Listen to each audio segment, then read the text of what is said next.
Hello and welcome to Byron's Chat and Sports page. This is another one of my review videos.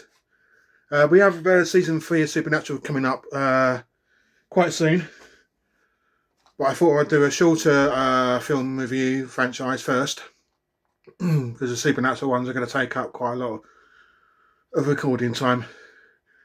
So I thought I would do this one first and get this one out there, and then record Supernatural season 3 review later. What I'm going to be reviewing is obviously I've only got this one at the moment. The others in the other room. The Jaws franchise. This is obviously the first one.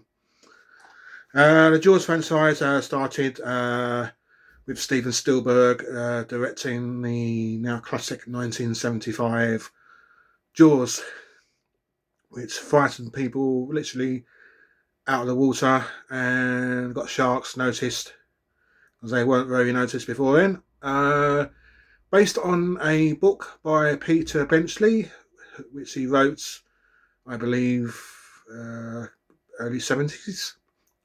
He wrote the book, and it quickly got adapted, quickly sold out in the shops, and quickly got adapted into a film. Obviously, being 1975, didn't have the advances of CGI back then, so obviously the shark had to be mechanical. And originally, Spielberg was going to show the shark a lot more, but there was problems with the mechanical shark, which obviously nicknamed Bruce after his lawyer. And because of all the problems with the mechanical shark, because it wouldn't work in the water, I believe it sank in one of them. In one of the while they were filming it, I believe the shark actually sank. I can't remember if it was this film or the second film. I can't remember. But yeah, the shark would not function. You hear on the radio, the shark is not working. The shark is not working. So yeah, the fact the shark didn't work, so Spielberg had to come up with another idea to show the shark without seeing it. So that actually made it into a better film, because half the time you never saw the shark, you just heard John Williams' music. And in the first shark victim, you don't actually see the shark at all. You just see it get dragged under the water and thrashing around. So it's left up to the audience's imagination of what's happening below the surface of the water. And the same with the second shark attack as well. That one was just shown from the shark's perspective as well. So you don't really see the shark at all. You just see what looks like a little fin coming out of the water, and it bites the boy in half. And yeah, so the first two shark attacks pretty graphic for their time, really. Yeah, so basically the film stars the three main actors in it are Robert Shaw, Roy Scheider, and Richard Dreyfuss. Two of them sadly no longer with us now. You've only got Richard Dreyfuss left. Them three actors really hold up the film, and obviously got Lorraine Gary in it as well. Murray Hamilton and a few others. The guy who plays Hendrix in it is quite good as well. So yeah, and then you got the third shark attack. Brody's trying to convince the mayor that he needs to shut the beaches, but the mayor's like, no. You do whatever you have to do to make the beaches safe, but these beaches will be open. Because obviously he's trying to prove to the mayor there's a shark out there. Because him and Dreyfuss's character Hooper went off to find Ben Gardner's boat, because he'd obviously still out at sea, and they find his head and a tooth embedded into the boat. So yeah, so far so good in the film. And then obviously after that shark attack, the film veers off into the three main characters, because they go off to sea to try and kill the shark. And all three of the characters try and compete with each other, and they try and find the shark, and they use like a barrels to try and get the shark to come up. But these barrels were quite important because that was when the shark wasn't working either. So the only way to show the shark was there was via the barrels. So that pretty much saved the film. One of the classic scenes in this film is where they're comparing scars, and eventually Robert Shaw's character Quint starts talking about the Indianapolis. And what a scene! Robert Shaw, I believe, wrote that speech himself. It had obviously been written by two other people beforehand, and obviously it didn't work. So Robert Shaw said, "Can I have a go at rewriting this?" Yeah, so that speech is Robert Shaw's version of another people's version of another person's version. I think the shark looks quite realistic when you do actually see the shark, even though you know it's not a shark. Come on, you know. It's for a mechanical shark, it does look quite impressive, to be honest. Even though when you look at a real shark, you can tell the difference. I feel the scenes with the three characters in it are stronger than the earlier part of the film. Really, I do like. Don't get me wrong, I like the earlier part of the film, the attacks and everything. But I think the interaction between the three characters is top notch. I think that's what made the film when it was, and obviously the shark as well, Bruce.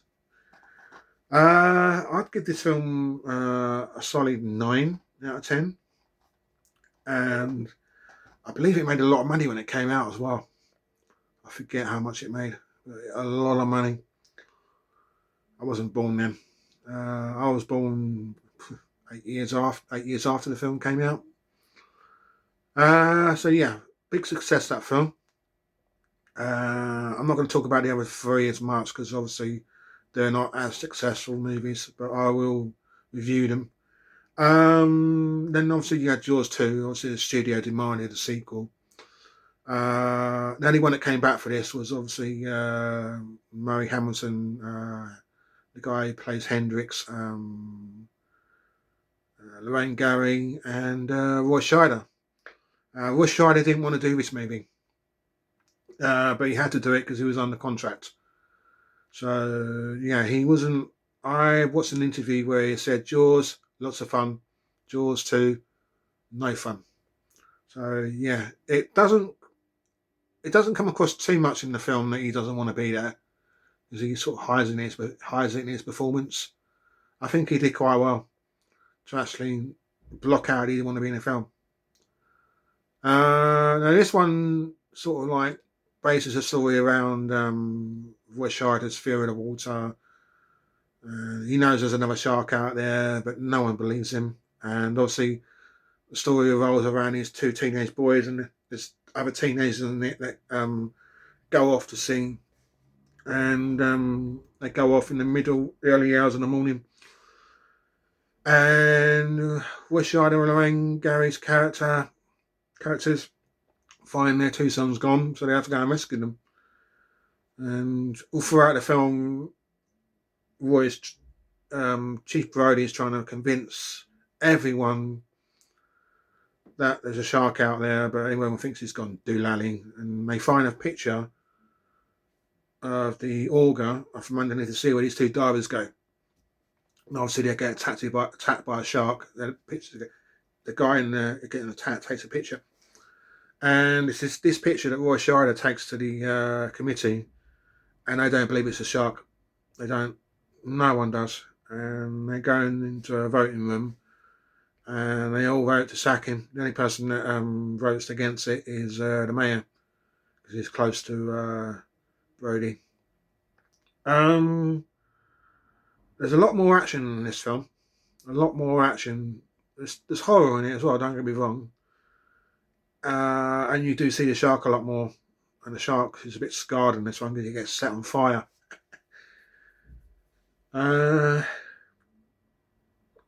Yeah, I think seeing the shark more doesn't work. I think Spielberg got it nailed on in the first one.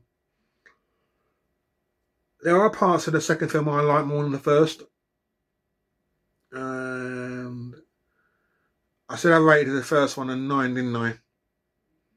I would give the second one quite a respectable 8, really, because I think it's still a good one in the series. It made about 40% in the original, I believe, when it came out. That's quite successful, really. Quite successful. So then they did another one, Jaws 3, which came out around about the time I was born in 1983. This is where it starts to go downhill. The storyline, basically, I'm not going to reveal too much about the storyline. It's rather rubbish. The next two films. Basically takes place in SeaWorld, basically, and follows Michael Brody and Sean Brody. Obviously, Sean's afraid of the war. We know why, because of what happened in the second film. Mike's like a marine, something. Works in SeaWorld. The shark, fake looking shark, looks really robotic. Got some good actors in this film as well, but this film is barely watchable. The effects in there are not very good, and it obviously came out in 3D. Just everything about the movie it looks fake. It's barely. I've got the box set of the second and third and fourth one. I watch it just for complete's sake. I watch it, but it's not the sort of movie you'd probably recommend to anyone else. If I'm being honest, the first two I would, but this one is not very good. Obviously, the shark gets blown up in the end.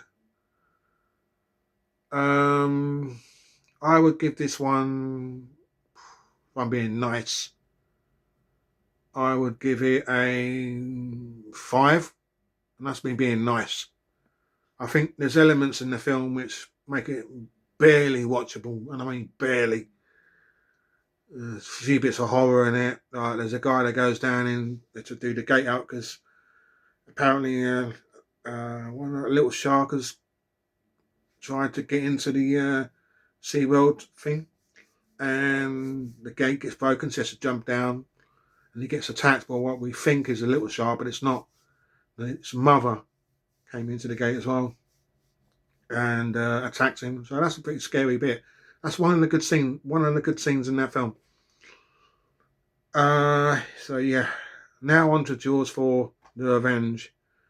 I was 4 years old when this came out, I believe. And the tagline was, "This time it's personal."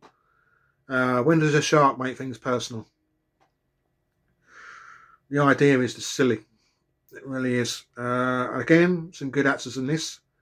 You've got Lorraine Gary came back to play Mrs. Brody.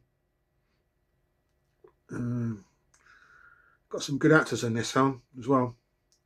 Got Michael Caine in it, plays Hoagie. And I believe he only done the film. He said, I haven't watched the film, but I've seen the house that it built for my mother. That says it all, really.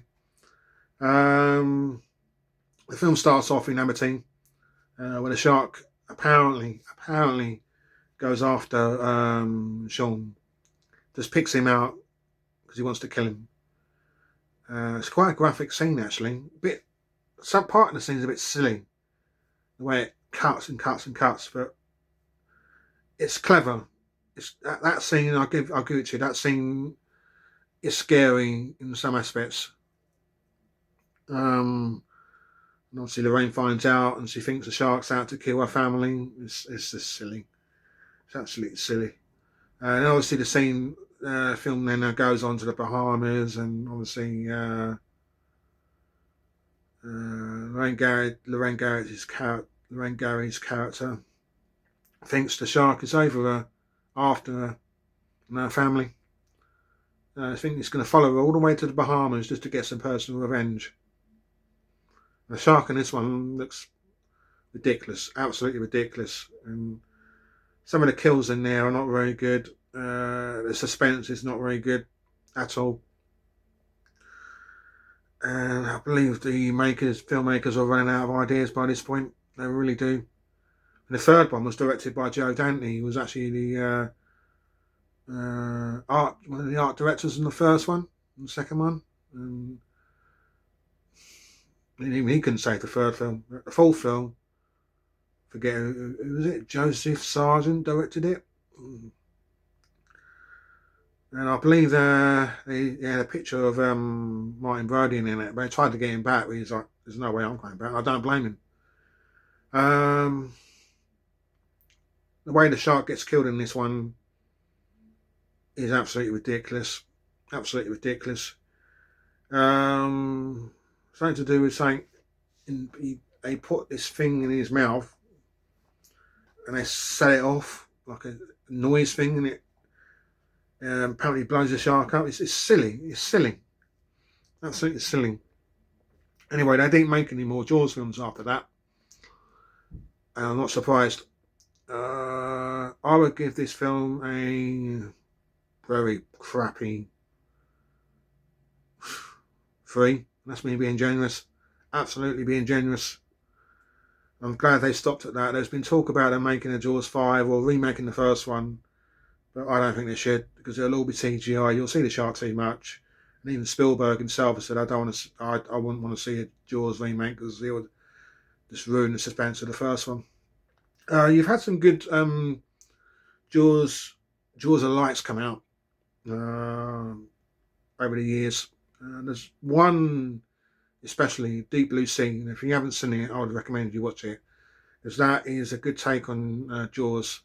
It's not related to Jaws, but it's a good shark film. Anyway, that is the end of my Jaws review. Mainly, a lot of it was me talking about the first film. I found, and a bit about the second film. I found the second, third, and fourth film and second films not as interesting. So, yeah. Anyway, like and subscribe, and I'll speak to you soon.